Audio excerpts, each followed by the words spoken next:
Just have to give a little warning about beware of the detractors of gold and silver and beware of the spiteful.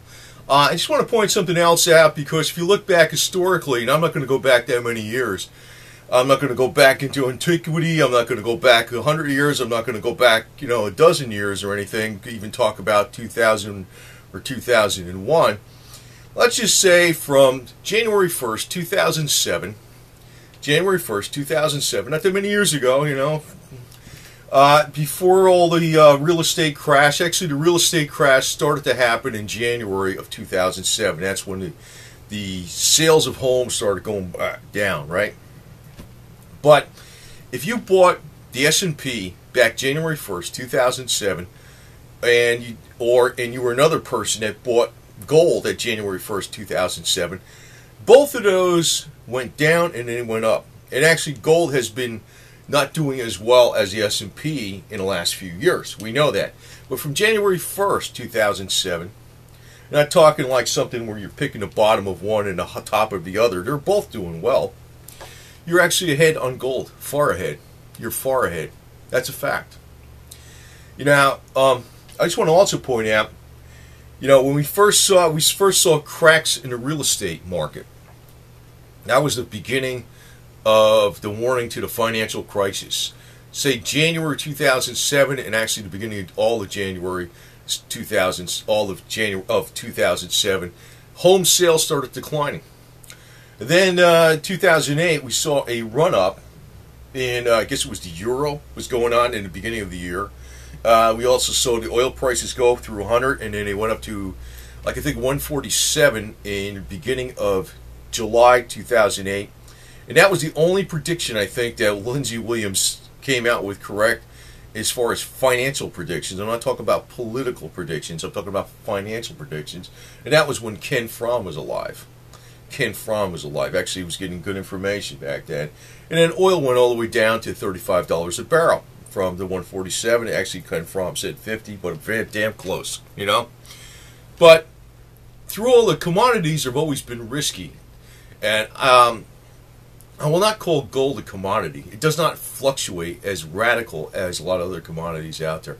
Actually, at that time is when I got into palladium, because I realized palladium is never going to go ridiculously low from 175 or 155 or whatever the hell it went to, and I bought a lot of it below 200. I have a lot more faith in that metal. Actually, it's not faith, it's just that a metal that's been price suppressed due to decades of gulag slave labor. That's the only reason palladium's that low. Palladium should actually be a hell of a lot higher than gold. But if we look at, just what's going on in the last 6 years, not that long, gold has way outperformed the S&P. Now, the only way you would have made out on the S&P big time is if you bought at the very bottom and you sold now. You sold. Maybe they could pump it up to 18,000. I don't know. But I'm going to tell you this. I'm going to repeat it again. This is the third longest consecutive bull run in the S&P, or the stocks, or the general equities. We use the S&P 500 because it's a good barometer of the general equities in the United States. Not talking about the whole globe here, because there's always a bull market going on someplace. Just like if there's a real estate crash, there's a real estate market crash in the United States. There's a real estate boom going on someplace else. I'm aware of this. There's other things. I know there's things going on in South America and stuff like that. And I know about investors that were making a lot of money in South America. Stuff I was working with that are making money in South Africa in South America during the time that the real estate market was totally stagnant in the United States. I'm aware of a lot of different things because I work in a financial accounting area. But I just want to point out that during this time, when people, everything crashed, gold did not crash as much because it's pretty much a more steady barometer. It's not really a commodity. It's more like a store of wealth. Now, I got to say this too. I wish I was I guess in a way it's all going to work out because, as much as they try to suppress it, it's just going to come back that much stronger. But, actually we'll have a little bit of suspicion about Ron Paul too. But, a lot of people get mad at me on the internet for saying that. But I don't know about this guy. But let me put it this way: when the silver and gold crowd was out there rubbing it in the noses of Ben Bernanke and the banking establishment, that we got them on the run, and you guys are stupid and everything like that, they should have just kept their damn mouth shut. Because basically, when Ron Paul shows a gold coin to Ben Bernanke or a silver coin or whatever the hell it is, and he tells him, gold is money and all this, he's basically sticking it right in their face. And it's like, yeah, here's the challenge, man. Here's the challenge, and they fight back. But the reality is, they can't fight back that much because you know why? None of these suits can get the gold out of the ground. They're actually setting things up for, like, I don't know. Let me put it this way. Let's look at an example of what goes on in the miners in South Africa and around those countries down there where you have the platinum mines. Gold, platinum was like basically, what, $1,600 an ounce not long ago? And the miners were not being paid well. So they went on strike. And, the authorities didn't like it, so they tried to get them back to work. They wouldn't do it. They were still on strike. So they actually had a clash between the police and the miners, and the police opened up on them machine guns, and they killed some of them. And eventually it got resolved, and they went back to work, and they had a new agreement. Well, guess what? It wasn't really satisfactory because maybe the agreement was done by, some sellouts, miners or whatever the hell it was, that, basically said, this is the agreement, but most of the miners really didn't agree to it. So they had illegal strikes. But the problem is, I'm looking at this simple 101. If the miners are, in a place where it has very high unemployment, are working under these horrible conditions, and they're employed, and they're getting this shitty pay that they're not freaking satisfied with, and the conditions are horrible to get platinum out, and they can't pay them anymore because it's not making, it wouldn't be, the operation wouldn't be profitable. What does that tell you about the price of platinum? It's too low. It's too low. I mean, this is what's going on everywhere. This is what's going on everywhere. The price of commodities is too low. And the thing is, the only reason, like, palladium is so low is for all these years is because they use slave labor. But, if you agree with the low price, you know what that's actually saying? You agree with slavery. You agree with, the global plantation. You agree with the elite. You're sucking up to the elite. If you agree with these low prices, you're actually stating that you think, because somebody's got to dig this stuff up, and you got to pay them a salary, right? And even if they work really hard, it's a labor-intensive job and energy-intensive. And to get energy, even to make the mines run, is a lot of labor involved in itself too. So you got to pay these people, man. You got to pay them. Like I said, the only reason it's this low is because they ain't paying them. They're not paying them. And palladium is the most blatant example. That's decades of gulag labor. So if you're saying the price of gold should be, $800, below $1,000 or whatever, you're telling people that you agree with slavery. You're an Uncle Tom. That's all you are. You're a sellout. You're like an Obama. That's what you are. A sellout. And by the way, I should have mentioned something about Obama. Obama is neither American or black. I begun to wonder what the hell people voted for this guy for, because, basically he's a Muslim, man. He's a Kenyan. He's a Kenyan and he's a Muslim. People are going to figure it out because, actually, I think this guy is going to be the most hated president by all groups before he gets out of office. Because what I'm expecting is, I'm talking about this S&P being the third longest run-up.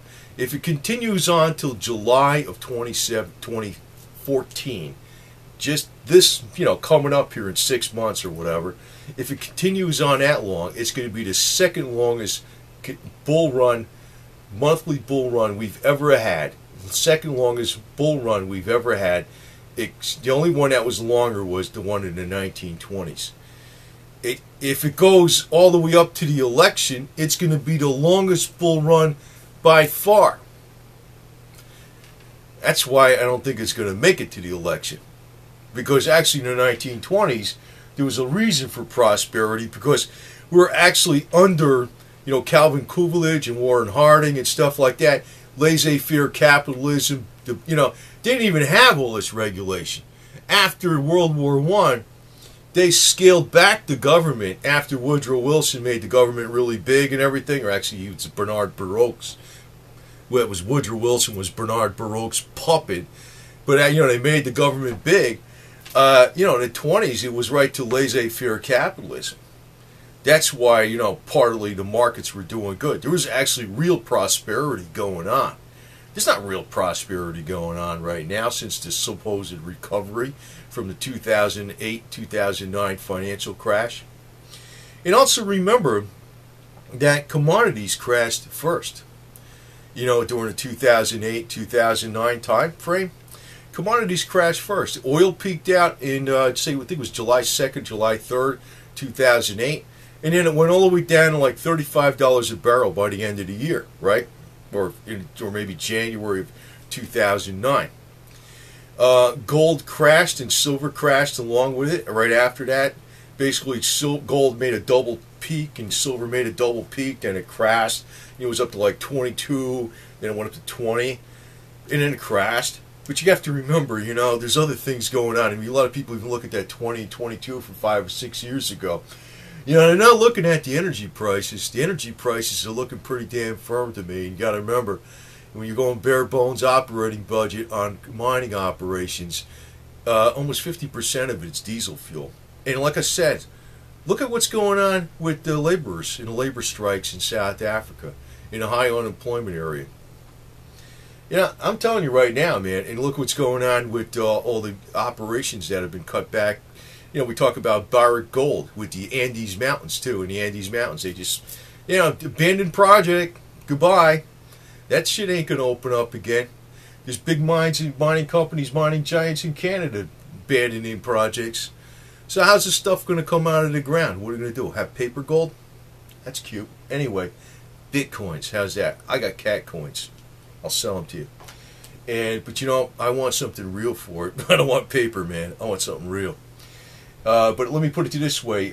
Another thing, and when we had the crash, like going back to the crash, first we had the real estate crash, right? It started in January of 2007. Now I can pretty much give you the time frame of all this stuff. It started in January 2007. It wasn't really the bottom of the real estate market, but that was when it was peaked. Home sales went from beginning of 2007 and started dropping, and it dropped all the way through 2008. Oil prices peaked July 3rd, 2008, and it was about $147 a barrel, and then they dropped, right? They dropped all the way down to $35 a barrel.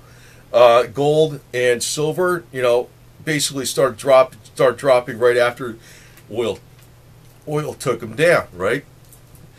And the S&P was looking a little bit, kind of top heavy, but really, when did the bottom for the S&P come in? I think it was March 2nd, 2009. Months later. But what happened to the gold and silver prices then? Did they make record lows again? No. They already had made the record lows before.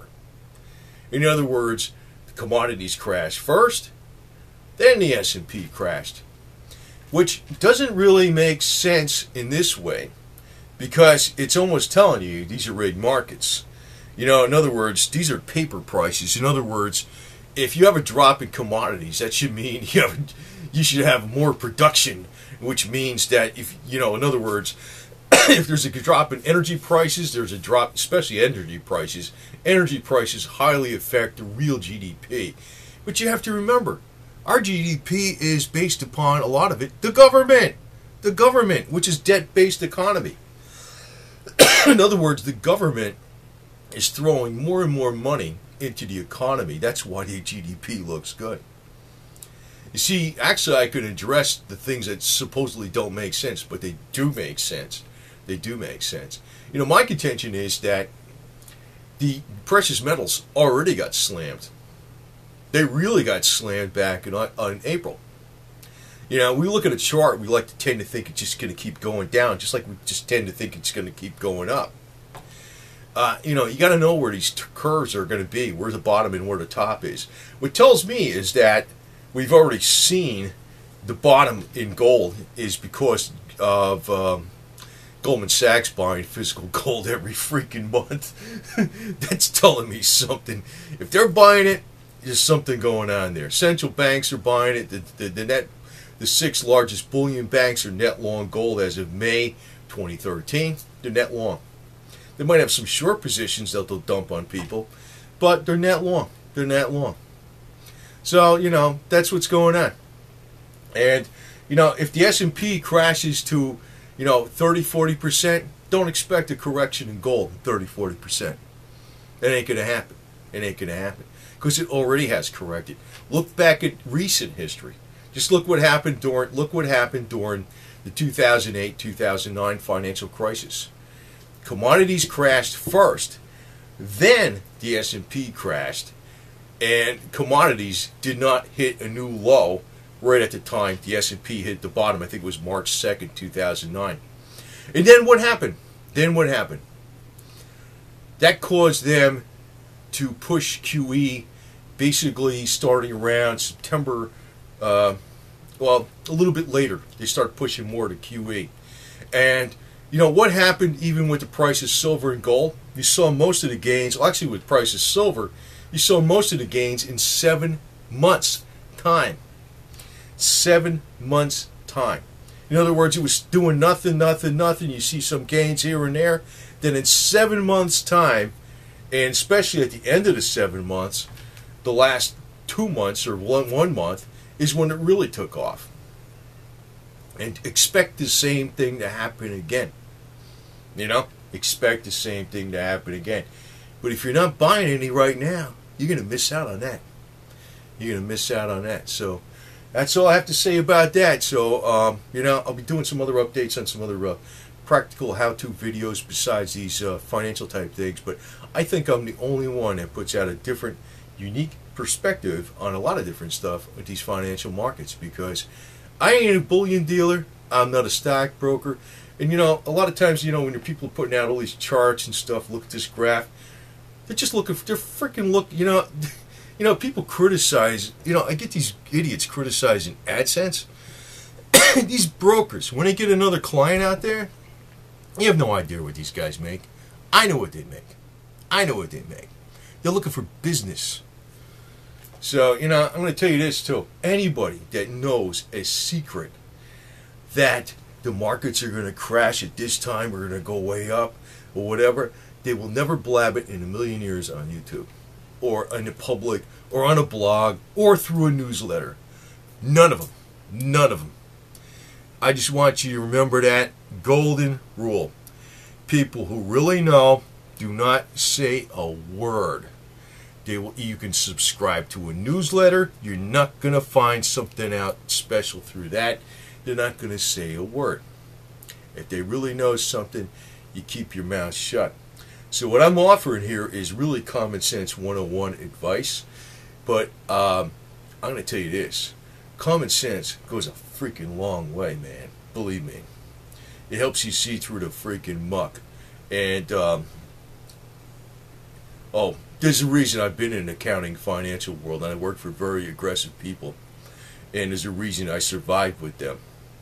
I don't care to work for them because they're, you know, it's like shoveling money into a bottomless pit, and their families are screwed up.